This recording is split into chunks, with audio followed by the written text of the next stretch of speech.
بسم اللہ الرحمن الرحیم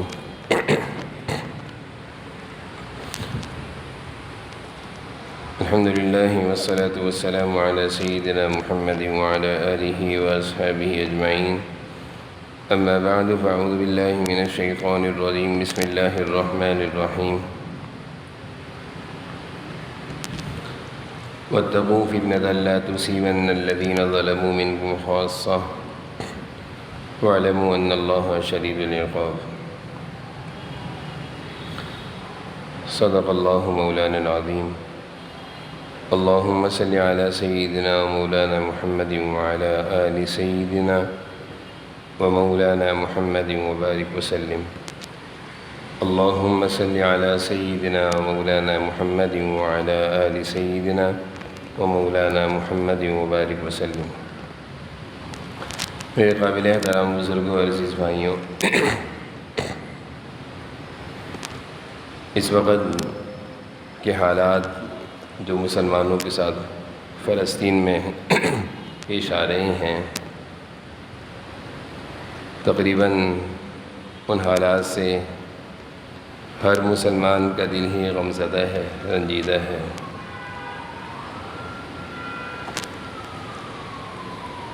اور پھر ان حالات میں کسی اور موضوع پر بات کرنا دل بھی نہیں گوارا کرتا۔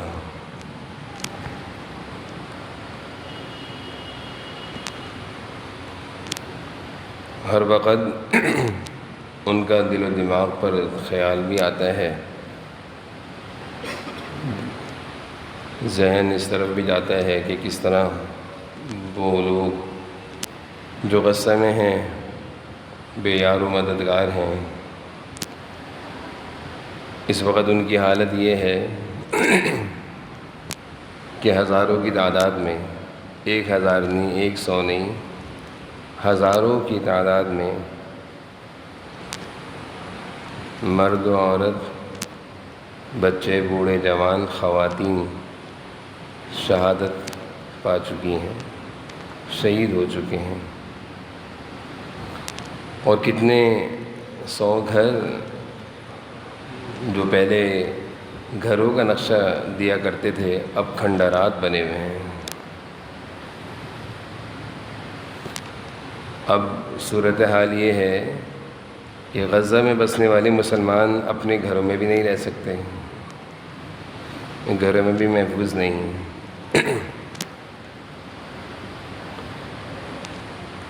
کیمپوں میں رہنا شروع کیا تو وہاں پہ بھی بمباری کر دی، وہاں پہ بھی محفوظ نہیں۔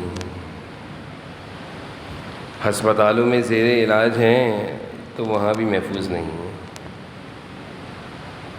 میں نے گزشتہ جمعے بھی یہ بات عرض کی تھی، ان حالات سے بے خبر رہنا یہ کوئی بے حس انسان ہو سکتا ہے، مسلمان ہو سکتا ہے، جس کے سامنے اتنی ساری قرآن و حدیث کی آیتیں ہوں، جن آیتوں میں اللہ تعالیٰ ایک مسلمان کا رشتہ دوسرے مسلمان سے بیان کرتے ہیں، تو وہ ان حالات سے بے خبر نہیں رہ سکتا۔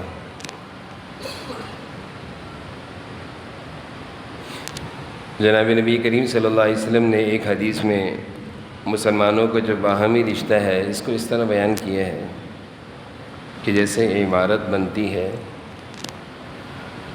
تو عمارت نیچے سے شروع ہوتی ہے اور بنیاد سے عمارت بننا شروع ہوتی ہے اور اوپر تک جاتی ہے۔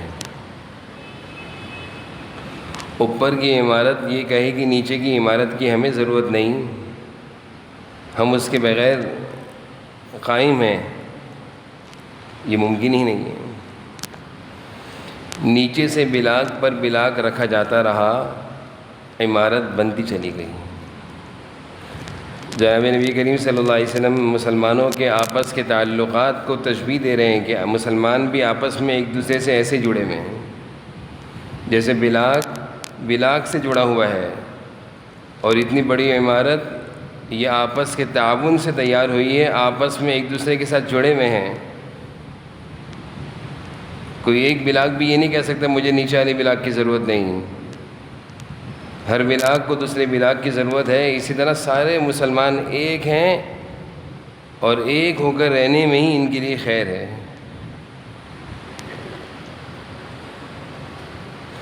پھر ایک حدیث میں نے پہلے بھی بیان کی تھی کہ آپ صلی اللہ علیہ وسلم نے مسلمانوں کے رشتوں کو جسم سے تعبیر کیا ہے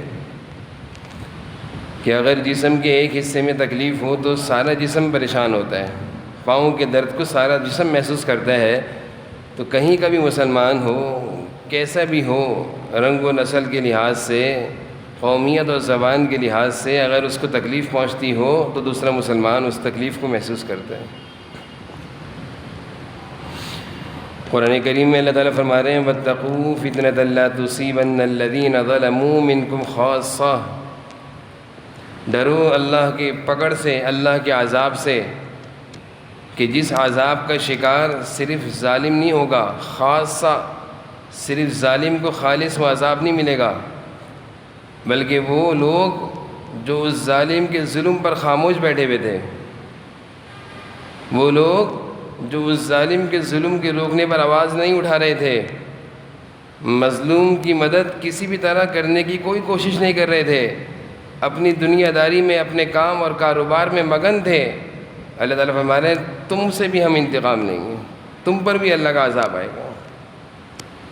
وَاتَّقُوا فِتْنَةً لَا تُصِيبَنَّ الَّذِينَ ظَلَمُوا مِنْكُمْ خَاصَّةً وَاعْلَمُوا أَنَّ اللَّهَ شَدِيدُ الْعِقَابِ۔ تو یہ آیت قرآن کریم کی بتا رہی ہے کہ اگر کسی مظلوم پر، کسی مسلمان پر ظلم ہو رہا ہو اور دوسری جگہ کا مسلمان خاموش بیٹھا تماشائی بنا ہوا ہو اور وہ کسی بھی طرح اس ظالم کی مدد کو تیار نہ ہو، اللہ تعالیٰ فرما رہے ہیں یہ بھی نہیں بچے گا اللہ کے عذاب سے۔ حضرت انس رضی اللہ عنہ کی روایت ہے، اللہ تعالیٰ کا ارشاد ہے، حدیث قدسی ہے، جناب نبی کریم صلی اللہ علیہ وسلم فرماتے ہیں اللہ تعالیٰ کی نسبت کر کے کہ اللہ تعالیٰ نے فرمایا ہے کہ میری عزت کی قسم، میرے جلال کی قسم، میں اس سے بھی انتقام لوں گا ظالم کے ساتھ ساتھ، جو ظالم کے ظلم پر خاموش تھا میں اس سے بھی انتقام لوں گا۔ ظالم سے تو انتقام لیا جائے گا، لیکن ظالم کے ظلم پر جو خاموش ہیں، یہ حدیث بتا رہی ہے کہ اللہ تعالیٰ اپنے عزت و جلال کی قسم کھا کر کہہ رہے ہیں کہ ان سے بھی انتقام لیا جائے گا، اور اللہ تعالیٰ فرما رہے ہیں جلدی انتقام لوں گا۔ تو ایک طرف تو مسلمانوں پر ظلم کے پہاڑ ٹوٹ رہے ہیں اور دوسری طرف کے مسلمان کہہ رہے ہیں ہمارا کام کاروبار، ہمارا رہن سہن سب صحیح چل رہا ہے، ہمیں کیا پڑی ان کے چکر میں بولنے کی۔ تو یہ احادیث اور قرآن کی آیتیں ہمیں بتا رہی ہیں کہ ان کے حالات سے بے خبر رہ کر اپنے بچنے کی فکر کریں کہ ہم بھی نہیں بچتے پھر۔ اس وقت یہودی جس بے دردی کے ساتھ غزہ کے مسلمانوں پر بم برسا رہا ہے کہ جانوروں پر بھی ایسی بے دردی کوئی برداشت نہ کرے۔ مسلمانوں کا مزاج تو یہ کہ ایک چونٹی بھی پاؤں کے نیچے نہیں آنی چاہیے، وہاں تو بچے، بوڑھے، جوان، مرد و خواتین سبھی اس بم کے ملبے میں دب دب کر بیچارے شہید ہو رہے ہیں، اور وہ انسانیت کے حقوق کے علم بردار جو انسانی حقوق کی آواز اٹھانے والے ہیں وہ تماشائی بنے ہوئے ہیں، بلکہ تماشائی کے ساتھ ساتھ وہ حمایت بھی کر رہے ہیں، حمایت بھی کر رہے ہیں، کھل کر حمایت کر رہا ہے امریکہ کہ ہم اسرائیل کے ساتھ ہیں۔ یہ کون ہیں؟ یہ یہودی ہیں۔ یہ کون ہیں؟ یہ عیسائی اور انگریز ہیں، گورے ہیں، جن کو ہم اپنا خیر خواہ سمجھتے ہیں، اور بسا اوقات مسلمان کہتے ہیں وہ صحیح تو ہیں۔ کیا پڑی تھی؟ آج ایک پروپیگنڈا عام کیا جا رہا ہے کہ کیا ضرورت تھی حماس کو اسرائیل پر حملہ کرنے کی۔ اس کی ایک تاریخ ہے، تاریخ سے بے خبر لوگ اس پروپیگنڈے کا شکار ہو کر کہتے ہیں غلط کیا حماس نے۔ اسرائیل کا وجود ہی 1948 میں آیا ہے، 1947 میں پاکستان کا وجود کا اعلان ہوتا ہے، 1948 میں اسرائیل کے وجود کا اعلان ہوتا ہے۔ اسی موقع پر قائد اعظم محمد علی جناح کہتے ہیں کہ یورپ کی ناجائز اولاد ہے۔ اس کا تو کوئی وجود ہی نہیں تھا. اور اس کے وجود کا جیسے ہی اعلان ہوا، سب سے پہلے اسرائیل کو تسلیم کرنے والا امریکہ تھا کہ ہم اسرائیل کو تسلیم کرتے ہیں. اور مختلف ہیلے اور بہانے سے مختلف اسلامی ممالکوں کو، ریاستوں کو مجبور کیا جا رہا ہے کہ اسرائیل کو تسلیم کرو. یہ ایک محنت بھی چل رہی ہے، ایک ظلم بھی چل رہا ہے. اور اس مجبوری میں بہت ساری اسلامی ریاست جیسے مصر نے تسلیم کر لیا، اردن نے تسلیم کر لیا اسرائیل کو. فلسطین کے رہنے والے مسلمانوں کو اور حماس مجاہدین کو یہ فکر تھی کہ یہ تسلیم کا سلسلہ بڑھتا جا رہا ہے، اور اب پوری کوشش ہو رہی تھی کہ کسی طرح مسلمانوں کا جو مرکز ہے سعودی عرب، اس سے اسرائیل کی تسلیم کی آواز اٹھائی جائے. جب سعودی عرب اسرائیل کو تسلیم کر لے گا تو پھر دوسرے اسلامی ملکوں کے لیے تسلیم کرنا مجبوری بن جائے گا. مختلف قسم کے ہیلے اور بہانے کے ذریعے سعودی عرب کو مجبور کیا جا رہا تھا. حماس مجاہدین نے سمجھ لیا تھا اس بات کو کہ اگر یہ سعودی عرب نے تسلیم کر لیا تو ہم تو اپنا وجود کھو بیٹھیں گے، ہم تو اپنا وجود کھو بیٹھیں گے. اس لیے انہوں نے صحیح موقع پر اسرائیل پر حملہ کیا، اور اس حملے کا جو ان کا پہلا مقصد تھا وہ اس مقصد میں کامیاب ہو گئے کہ وہ مسلمانوں کا اور یہودیوں کا گٹھ جوڑ جو ہو رہا تھا اور خفیہ طور پر جو اسرائیل کو تسلیم کرنے کی باتیں ہو رہی تھی، وہ سارے معاہدات ختم ہو گئے ہیں، وہ ساری باتیں ختم ہو گئی ہیں. اور اسرائیل کے بارے میں جو لوگوں کے دلوں میں ایک ہمدردی تھی، تھوڑی سی بھی عقل و سمجھ رکھنے والے سبھی اب اسرائیل سے نفرت کر رہے ہیں، یہودیوں سے نفرت کر رہے ہیں. اور پھر ایک جو رعب اور ایک دہشت بٹھائی ہوئی تھی اسرائیل نے کہ ہماری طاقت، ہماری پاور، حماس مجاہدین کے حملے سے وہ پاور، وہ دہشت، وہ خوف سب ختم ہو گیا.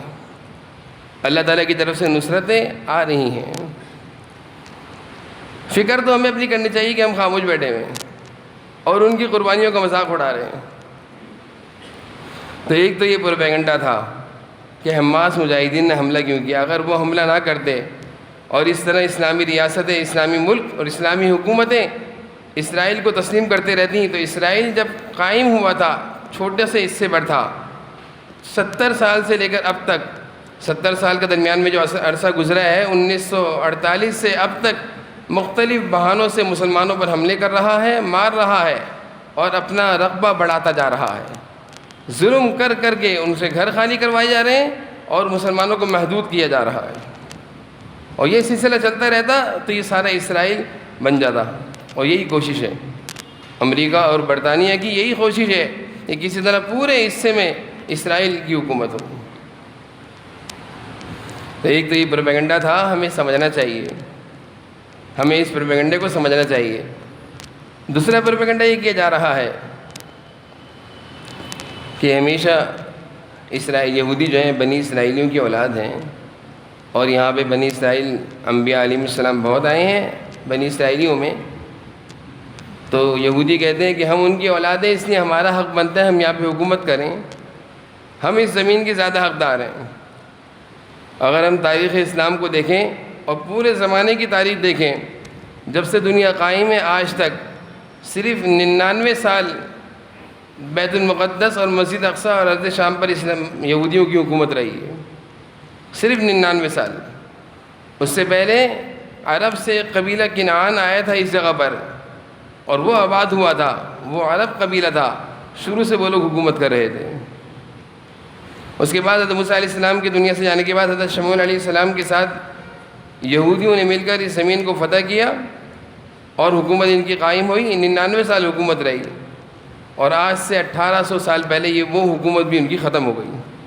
اور 1800 سال پہلے، 1800 سال سے لے کر اب تک ایک لمحے کے لیے بھی یہودیوں کی حکومت وہاں قائم نہیں ہوئی ہے. اب یہ کہتے ہیں کہ 99 سال حکومت کی تھی، اب بھی ہمیں وہاں کی حکومت ملنی چاہیے. تو یہ ان کا فلسفہ دنیاوی لحاظ سے، سیاسی لحاظ سے بالکل ہی غلط ہے کہ ہماری زمینیں تھی ہمیں ملنی چاہیے. اس طرح تو بہت ساری زمینیں آج اگر ہم اپنے دور میں دیکھیں، خلافت عثمانیہ میں یورپ کا بہت بڑا حصہ اس مسلمانوں کے پاس تھا. ہندوستان کی اگر ہم تاریخ دیکھیں تو ایک زمانے دراز تک مسلمان حکمرانوں نے وہاں حکومت کی ہے، لیکن اب نہیں ہے. اب یہ دعویٰ کرنا کہ ہماری حکومت تھی ہمیں ملنا چاہیے، تو یہ سیاسی لحاظ سے بھی غلط ہے، دینی لحاظ سے بھی غلط ہے۔ کہتے ہیں کہ حضرت سلیمان علیہ السلام نے مسجد اقصی اور بیت المقدس کی تعمیر کری، ٹھیک ہے تعمیر کری، لیکن اس کی پہلی تعمیر حضرت سلیمان علیہ السلام کے ہاتھ سے نہیں ہوئی۔ جب اللہ تعالیٰ نے دنیا کو وجود دیا تھا تو اللہ تعالیٰ نے 2 گھر بنائے تھے، اور دونوں گھروں کی تعمیر فرشتوں کے ذریعے سے ہوئی تھی، بیت اللہ اور بیت المقدس۔ بیت اللہ کی تعمیر فرشتوں سے ہوئی، اس کے بعد آدم علیہ السلام سے ہوئی، اس کے بعد اس کی نشانیاں مٹ گئی تھیں، حضرت ابراہیم علیہ السلام نے اس کی نشانی پر دوبارہ اس کی تعمیر کری۔ یہی حال بیت المقدس کا تھا، حضرت آدم علیہ السلام کے ذریعے سے اس کی تعمیر ہوئی، اس کے بعد اس کی نشانیاں مٹ گئی تھیں، حضرت سلیمان علیہ السلام کے ذریعے سے اس کی تعمیر ہوئی۔ اور یہ یہودی کہتے ہیں ہم کیونکہ حضرت سلیمان علیہ السلام کی اولاد میں سے اس لیے ہمارا حق ہے، جبکہ قرآن کریم میں اللہ تعالیٰ نے ان کی اس بات کی تردید کی ہے، ان کی کتابوں میں لکھا ہوا ہے کہ نعوذ باللہ حضرت سلیمان علیہ السلام مرتد ہو گئے تھے، جن کی تم باقیات کو زندہ رکھنے کا دعویٰ کرتے ہو ان کو تو تم نے مرتد کہہ دیا۔ اللہ تعالیٰ فرما رہے ہیں وما کفر سلیمان مرتد نہیں ہوئے تھے۔ یہودیوں کے دعوے کا جواب اللہ دے رہے ہیں۔ ایک طرف حضرت سلیمان علیہ السلام کو کہہ رہے ہیں وہ مرتد اور کافر ہو کر نعوذ باللہ انتقال کر رہے ہیں انہوں نے، اور دوسری طرف ان کی باقیات پر آنے کا دعویٰ کر رہے ہیں کہ یہ ہمارا حق ہے۔ جھوٹی قوم ہے، مکار قوم ہے، دھوکہ دینے والی قوم ہے، اور اللہ کے گھر پر قبضہ کرنے والی قوم ہے۔ اس پر تو ہمیشہ سے مسلمانوں کی حکومت رہی ہے۔ تو یہ ان کے مختلف ہیلے اور بہانے ہیں اور غلط پروپیگنڈے ہیں جو معاشرے میں عام کر رہے ہیں۔ سیدھے سادہ انسان اس پروپیگنڈے کا شکار ہو کر کہتے ہیں کہ دے دیں ان کو۔ کیوں دے دیں؟ صرف 99 سال کی حکومت والے کو دے دیں؟ ہمیشہ سے مسلمانوں کی حکومت رہی، عربوں کی حکومت رہی، ان کا کوئی حق نہیں بنتا، اور 99 سال حکومت کرنے والوں کو 1800 سال بعد لینے کا ہوش آیا ہے۔ اگر یہی قانون درست ہے تو پھر دنیا میں تو بہت ساری حکومتیں ایسی تھیں، امریکہ سے پہلے بھی کسی اور کی وہاں حکومت تھی، خلافت عثمانی میں بہت سارے حصہ مسلمانوں کے پاس تھا، حضرت عمر رضی اللہ عنہ نے بہت سارے حصے میں خلافت قائم کی تھی، وہ سارا حصہ اب جا چکا ہے۔ کتنا حصہ جا چکا ہے؟ تو کیا مطلب وہ سارا حصہ واپس لیا جائے گا؟ تو یہ فلسفہ کہیں نہیں تسلیم کیا جاتا، یہ فلسفہ صرف اسرائیل کے لیے تسلیم اور قبول کیا جا رہا ہے۔ اور جو بیچارے نہ سمجھ نادان، تاریخ سے بے خبر، سیدھے سادے مسلمان، وہ ان پروپیگنڈے کا شکار کر اس طرح کی بات کرتے ہیں۔ سوچنا چاہیے، اللہ کا گھر ہے، نہ یہودیوں کا کوئی مذہب ہے، نہ ان کی کوئی تعلیم ہے، نہ کوئی آسمانی کتاب ہے، کچھ بھی نہیں ہے، حقیقت پر کوئی چیز موجود نہیں ہے، اور اللہ کے گھر پر آنے کا دعویٰ کر رہے ہیں، اور ہم لوگ ان کی تماشے پر کہہ رہے ہیں کہ ہاں ایسا ہونا چاہیے۔ سمجھنا چاہیے سب دھوکہ ہے، اللہ کے گھر کے ساتھ مذاق ہے۔ اور اس وقت جو حماس کے مجاہدین جو فریضہ انجام دے رہے ہیں اللہ کے گھر کا تحفظ کا اور مسلمانوں کی جان و مال کی تحفظ کا، یہ ایک فریضہ ہے جہاد جو وہ ادا کر رہے ہیں۔